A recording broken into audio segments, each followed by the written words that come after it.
Bienvenidas y bienvenidos a Media 20.1. Nancy Flores, periodista, realizó una investigación sobre esto que llamamos publicidad gubernamental durante el sexenio de Enrique Peña Nieto. Esta investigación reveló las cuantiosas inversiones, si así le pudiéramos llamar, que se llevan a cabo en medios de comunicación, pero también a periodistas. Es algo que ya se sabía, pero el gran valor de esta investigación periodística es de que nos da detalles que sí efectivamente no conocíamos de todos estos recursos multimillonarios que finalmente son pagados por usted, por nosotros, por la sociedad, pero que van a algunos medios de comunicación. ¿Qué está detrás de estas entregas? ¿Cómo va este asunto de la regulación de la publicidad gubernamental? ¿Y dónde queda también la ética? A ver, por ejemplo, si usted fuera un periodista y recibiera dinero del gobierno, ¿no le comprometería editorialmente? Es una pregunta, ¿eh? Y creo que es importante hacerla, dado que ahora estamos hablando de un cambio en la relación entre el poder político y los medios de comunicación. Antes de esta entrevista con Nancy Flores, le invito a ver algunas de las noticias más relevantes que ocurrieron en los últimos días, en voz e imagen de Paulina Gómez. Un juzgado federal suspendió de manera provisional el establecimiento del nuevo etiquetado frontal de alimentos y bebidas azucaradas que busca combatir la obesidad y la diabetes en nuestro país. La decisión se tomó ante un amparo promovido por la Confederación Nacional de Cámaras Industriales, la CONCAMIN. Ante esto, la Alianza por la Salud Alimentaria señaló que el proceso para llegar al nuevo etiquetado ha sido transparente y democrático. En particular, Alejandro Calvillo, director de El Poder del Consumidor, una de las organizaciones que forman parte de esta alianza, señaló que los industriales se niegan al nuevo etiquetado por lo siguiente. Y ellos lo que reclaman es que no hay información en este nuevo etiquetado sobre porciones. ¿Qué significa eso? Pues veamos con los ejemplos que tenemos en nuestro país. Tenemos aquí el ejemplo de Cheetos. Cheetos te dice que tiene 42 gramos esta bolsita. Sin embargo, cuando uno lo voltea y va a la tabla nutrimental, la información se da en 30 gramos. ¿Por qué? No lo sabemos. Ese son el tipo de manejos que hace la industria. Después aquí hay un hashtag que dice más queso y al frente dice hechos con queso. Tiene 1.2% de queso los Cheetos y eso es lo que publicitan. Según el informe anual de Amnistía Internacional, América continúa siendo la región más peligrosa del mundo para ejercer el periodismo y para defender los derechos humanos. Tan solo durante el año pasado, el 68% de los asesinatos de comunicadores y activistas se cometieron en este continente. Estamos hablando de unas 208 personas. Los primeros lugares en cuanto a agresiones lo ocupan Colombia, Honduras, México y Brasil. En ese contexto, le informamos que Heriberto Picos Barraza, alias El Koala, uno de los dos asesinos materiales del periodista Javier Valdés, admitió su culpabilidad y fue sentenciado a 14 años 8 meses de prisión. Una pena insuficiente de acuerdo con Griselda Triana, viuda de Valdés. Un nuevo espacio informativo se está gestando en la UNAM. El proyecto se llama Corriente Alterna y es la primera unidad de investigaciones periodísticas de la universidad. Emiliano Ruiz Parra será el encargado de la jefatura editorial. Lo acompañará un equipo de periodistas de amplia trayectoria y de estudiantes que año con año serán seleccionados para aprender la profesión. Aunque ya están trabajando, su contenido se distribuirá a partir de abril en sus propias plataformas y eventualmente aparecerá en los diversos medios de la máxima casa de estudios del país. Gracias a Paulina Gómez por esta presentación, por estas noticias relevantes de la semana, unas de ellas relacionadas con el periodismo. Nancy Flores, bienvenida a Media 20.1. Muchas gracias, Gabriel, y gracias a TV UNAM, que es mi casa. Finalmente soy egresada de la UNAM y además académica de la Facultad de Ciencias Políticas. Es cierto, es cierto. ¿Qué materia das? Este semestre me toca dar una materia que se llama Periodismo Especializado 1, es una optativa. Ah, mira. Pues muy bien, pues felicidades. Somos colegas, también yo egresado de la facultad. Y bueno, pues ahora sí que tenemos aquí nuestra alma mater en el corazón. Y con el corazón hacemos también periodismo. Y tú trabajas actualmente, entre otros medios, para la revista Contralínea. Y Nancy Flores publicó, como le comentaba, un reportaje muy amplio sobre estas enormes cantidades de dinero que se destinan a medios de comunicación y periodistas. Tú mencionas un dato espeluznante. ¿Cuántos miles de millones de pesos se destinaron en el sexenio anterior? Son 62,000 millones, un poco más de 62,000 millones de pesos los que se ejercieron en los 6 años de Peña Nieto, destinados oficialmente para publicidad. Es decir, hubieron otros gastos paralelos que no se contemplan en esta bolsa. Esta solamente es los gastos de publicidad gubernamental. Es decir, un promedio de alrededor de 10,000 millones de pesos al año. Sí, los primeros años se ejerció un poco menos de 10,000 millones y al final sí se ejercieron un que poco generalmente más. Es lo que hacen algunos gobiernos, sobre todo cuando va a haber algún cambio, en este caso sexenal, ¿no? Sí, bueno, el año de Hidalgo se le conoce, ¿no? Así es. Popularmente. Ahora, algo que se ha revelado también ya desde hace muchos años es que la mayor tajada de todo este dinero, pues obviamente se lo llevan los medios de comunicación grandes, ¿no? Las 2 televisoras, Televisa, TV Azteca, los grupos radiofónicos importantes. E incluso periódicos. Unos incluso diarios, periódicos. Grandes diarios estuvieron Por ejemplo, en la lista La Jornada, de los 10. Fíjate que Milenio. sí, La Jornada fue uno de los periódicos que más publicidad gubernamental tuvo el sexenio pasado, igual que el Universal. Digamos que son de los más grandes, de los que recibían más recursos. Sí, que están en los 10 primeros puestos. Y los grupos radiofónicos, que es Grupo Fórmula, también está Radio Centro, está MBS, están todos estos grandes grupos radiofónicos y en efecto los medios electrónicos, digamos que son los que acaparan más recursos o acaparaban en el pasado. Hay que ver cómo está ahora este gobierno, pero sin duda las televisoras son las que tuvieron mucho más presupuesto, es decir, incluso comparadas con el resto de grandes medios, las televisoras son las que tuvieron más presupuesto de esta naturaleza. Así es, que es algo que ya también de alguna manera sabíamos, por razones lógicas, ¿no? Pues obviamente las televisoras pues tienen una enorme influencia política, social, cultural, y había ahí un tema, ¿no?, en particular. Pero parte de la revelación importante de tu trabajo tiene que ver con algo que también ya sabíamos, pero que no lo sabíamos tan puntualmente, que son estos recursos que se destinan particularmente a algunos periodistas. Un puñado de periodistas. ¿De cuántos periodistas estamos hablando más o menos? Pues mira, la lista original hablaba de 36. En este caso estamos hablando que son 43 empresas y periodistas, es decir, estos que a título personal facturaban, que como personas físicas daban sus recibos de honorarios y recibían grandes cantidades de recursos por esta vía. Ellos son 4 y aparte, bueno, están las empresas ligadas a otros periodistas. Es decir, ¿son empresas que representan a los periodistas o empresas que representan a varios periodistas? No.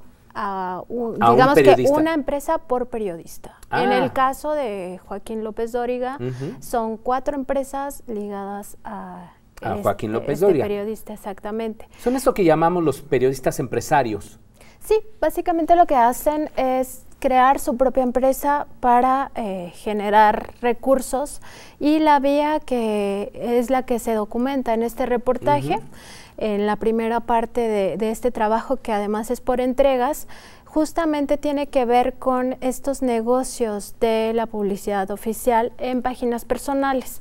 La mayoría de ellos, no todos, son como si nosotros, Gabriel Sosa Plata, pusiera una página que dijera gabrielsosaplata.com. Sí la tengo, pero no la capitalizas. Pero no recibo, claro, no recibo recursos, pero ¿no? si la pusieras para capitalizarla, esa sería la idea, o yo, nancyflores.com, y entonces empiezo a recibir recursos. Para ello, o doy recibos de honorarios, o creo mi empresa, que es la que empieza a facturar por mí.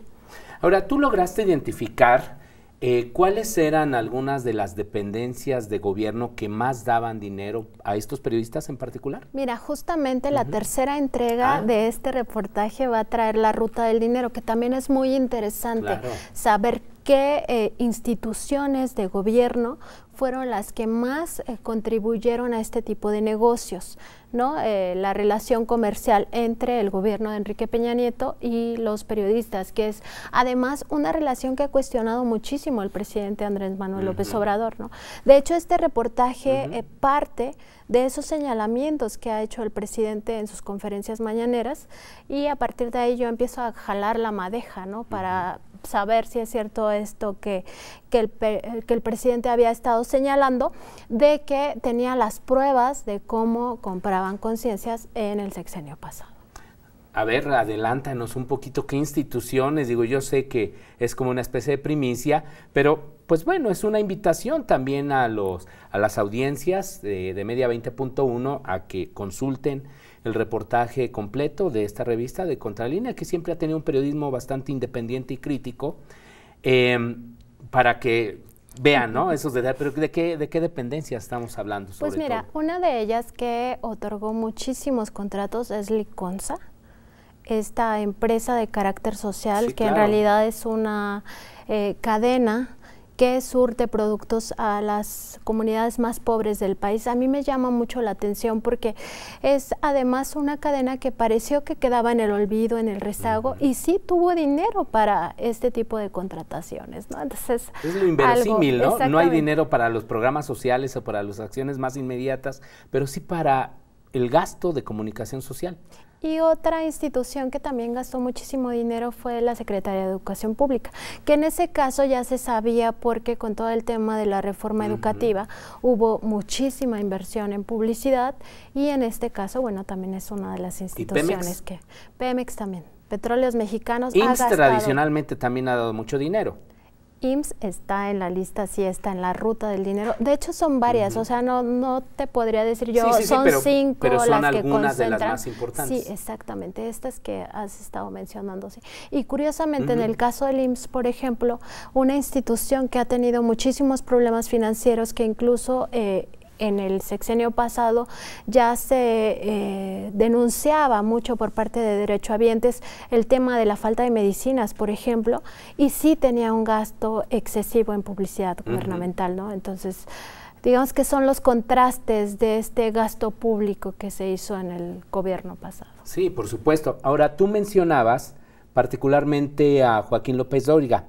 ¿Qué otro periodista o cuáles otros periodistas son mencionados en este reportaje? Como te decía, son 43 empresas, de las 43 se da cuenta puntual y de los 4 periodistas que facturan a título personal.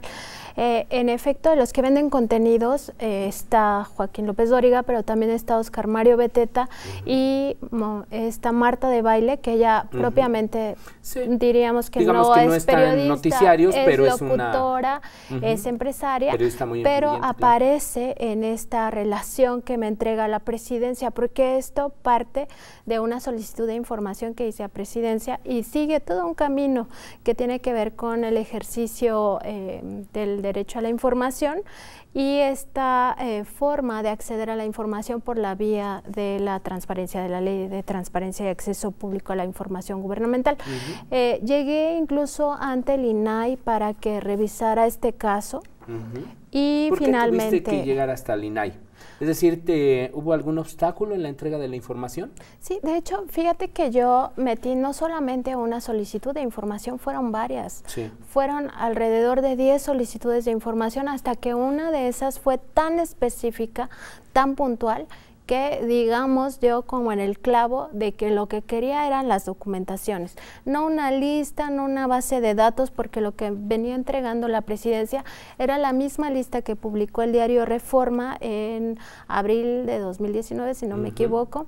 Era esa misma base de datos e incluso bases de datos más puntuales, con mayor información, pero yo lo que quería era documentos, es decir, eso que el presidente había venido diciendo, tengo las pruebas, y yo quería esas pruebas, ¿no? Esos documentos.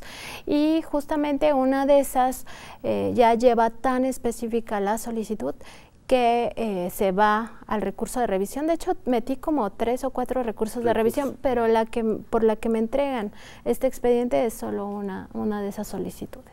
Bueno, pero finalmente llegó la información y esto es algo algo que hay que reconocer, que al menos llegó la información y información con la cual has podido construir este reportaje. Tenemos que hacer una pausa, Nancy Flores, pero nos gustaría que después del corte nos platicaras si has recibido algún tipo de presión. Digo, sabemos, incluso aquí lo dimos a conocer, el insulto de Oscar Mario Beteta, ¿no? que llevó incluso a que te entrevistaran también en otros medios de comunicación. Es decir, no es un tema fácil, ¿no? Sobre todo cuando se habla de colegas. Así es que no se vaya. Muchas gracias por quedarse en Media 20.1 aquí en TV UNAM, donde los medios son nuestro tema. Y estamos en una entrevista con Nancy Flores. Le comentaba pues de esta enorme cantidad de dinero a medios de comunicación y periodistas. Y nos platicabas, Nancy, antes del corte, pues justo algunos nombres, ¿no? de periodistas que fueron beneficiados por estos recursos que finalmente son de la sociedad. Mencionaste a Joaquín López Dóriga, Oscar Mario Beteta, Marta de Baile, que había dicho periodista, no sé si estudió ella periodismo, pero bueno, sí sé que es una conductora de radio muy exitosa, ¿no? de Televisa Radio. ¿Algún otro periodista que particularmente destaque por estas cantidades pues, de dinero que recibió, es importante aclararlo, en el sexenio anterior? Pues mira, yo también destacaría el caso, por ejemplo, de SDP, en el sentido de que esta página comercializó muy caro sus espacios. Es decir, hay en sus Media Kit, que es esta documentación que me fue entregada, se ve claramente cómo hay algunos banners que comercializaban hasta en 880,000 pesos, es decir, casi 1,000,000 de pesos por un anuncio pequeño digital. A mí me parece que es un recurso excesivo, ¿no? Porque como tú dices, Gabriel, se trata de los recursos del pueblo, o sea, es los recursos públicos que se destinaban de manera muy discrecional a estos periodistas, a estos grandes medios de comunicación también, por supuesto, y que al final no había transparencia. Es decir, como tú mencionabas, como que todos sospechábamos, ¿no? que esto estaba pasando, que esta relación comercial existía, pero ya verlo en los documentos, leer cuánto dinero se les dio a cada periodista empresario, como tú los identificaste, pues sí llama la atención, ¿no? Otro que a mí también me llama la atención es Cayo de Hacha, youtuber, ¿no? Como se les conoce. Que después entró a la radio, ¿no? Exactamente, a él también se le dieron recursos por esta vía de una manera también escandalosa, y me llama la atención porque en este caso son páginas que no son exactamente periodísticas, ¿no? O sea, como que no justificarían el gasto. También hay otras que a mí me parecen significativas porque no tienen visitas. Es decir, estamos hablando que en el mes tienen 5,000 visitas, que es un promedio bajísimo en el mundo del internet, ¿no? O sea, hay unos que sí en efecto tienen 11 millones de visitas y lo comprueban con sus estadísticas. Que se justificaría de alguna manera esa presencia, pero exactamente, en otras pero en otras ni siquiera tienen audiencia, pues, o sea, no hay nadie que los lea, que estuviera consumiendo ese tipo de informaciones del gobierno, en el caso de la publicidad gubernamental, y sin embargo también les fluía bastante este recurso público. Ahora, tú diste a conocer una llamada antes de la publicación de tu reportaje, incluso como te decía, como les comentaba, aquí la dimos a conocer también, como otros medios, en la que tú buscabas una posición, particularmente del periodista Oscar Mario Beteta, y lo que te topaste es una desatención, ¿no? Una grosería e incluso después un insulto, ¿no? ¿Qué ocurrió ahí? Es decir, ¿has recibido amenazas similares? ¿Cómo fue el proceso y después qué ocurrió después de esto que hizo particularmente Oscar Mario Beteta? En el caso de Oscar Mario Beteta, yo lo había buscado un viernes para la entrevista. De hecho, había en su oficina dejado el mensaje muy claro de que quería una entrevista periodística que el tema a tratar era la venta de contenidos, en su caso de las menciones en sus redes sociales, que comercializaba en 15,000 pesos cada mención, y si le compraban más, pues hacía unos descuentos, ¿no? Entonces yo muy puntualmente describí con qué objeto estaba buscando esta entrevista. Me enlazan con él el día lunes por la mañana, pues para la entrevista, o sea, claro. Yo no le hablé para un autógrafo, no le hablé para otra cosa. Previamente. Sí, claro, desde el viernes. Me hablan 3 días después y bueno, esta persona ni siquiera me contesta el saludo, como bueno, tú ya lo referiste. En efecto, me insulta. Es una violencia de género, porque yo estuve consultando a algunas expertas en temas de género y me dicen que desde un principio él establece una relación de poder, porque empieza a gritarme, o sea, ni siquiera es, o sea, que se fue enojando en el trayecto de la entrevista, sino desde un principio me grita. El tema es que al siguiente día, además, ocupa 5 minutos de su noticiario para seguir agrediéndome, para ¿no? Una supuesta disculpa, ¿no? Una supuesta disculpa donde en realidad me compara con el crimen organizado, donde dice que él piensa que es una amenaza, un secuestro, una cosa así, que nada que ver, o sea, solamente era mi trabajo. ¿En qué sentido era mi trabajo? Cuando nosotros estamos investigando como periodistas de investigación, sabemos que en el proceso hay que confrontar las informaciones. Y yo le estaba pidiendo su versión previo a la publicación del reportaje. Es decir, le estaba dando oportunidad de decir lo que a su derecho convenía antes de que yo publicara esta información. Porque yo sé lo delicado que es este tipo de informaciones, de documentos, el contenido de este reportaje. Y no es al único que busqué, de hecho aquí en el propio reportaje se ve las versiones de las personas a las que entrevisté. Y pues él tiene esta actitud desde un principio, ¿no?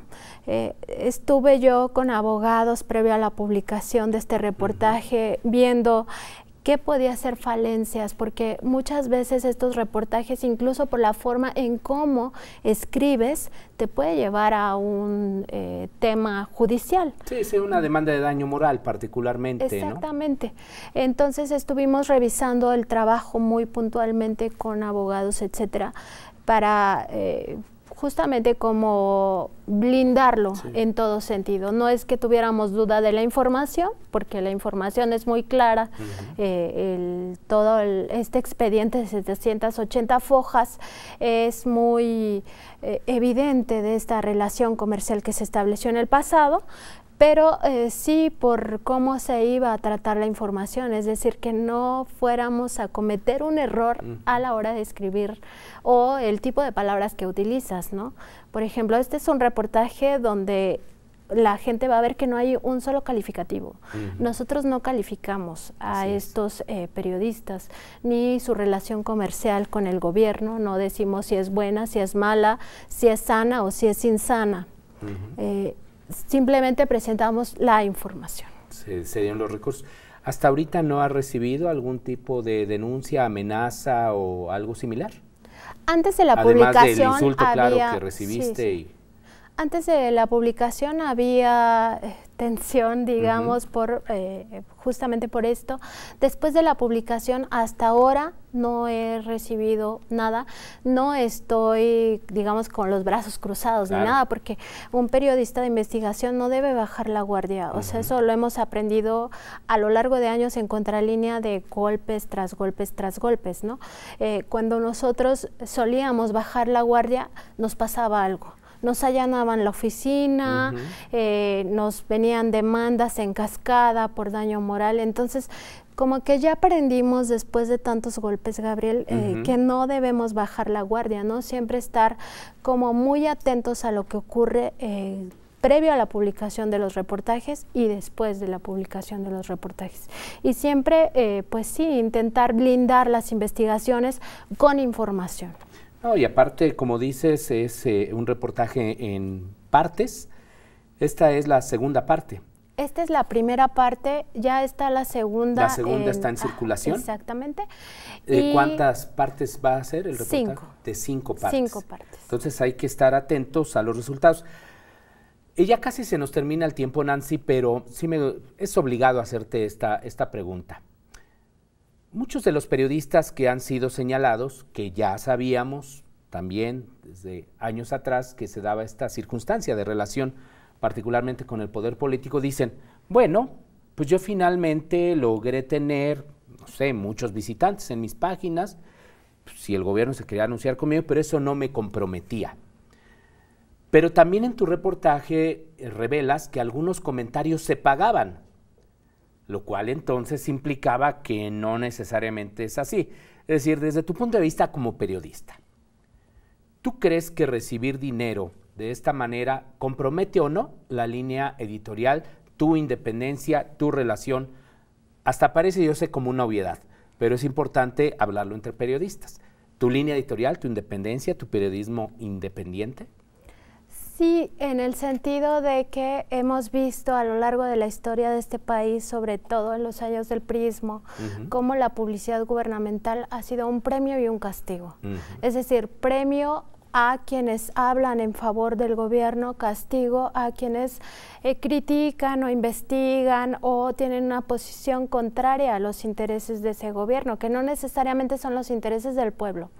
En ese sentido, me parece que sí compromete las líneas editoriales, que sí compromete el trabajo periodístico y que queda mucho más claro en el caso de aquellos que vendían contenidos. ¿Por qué?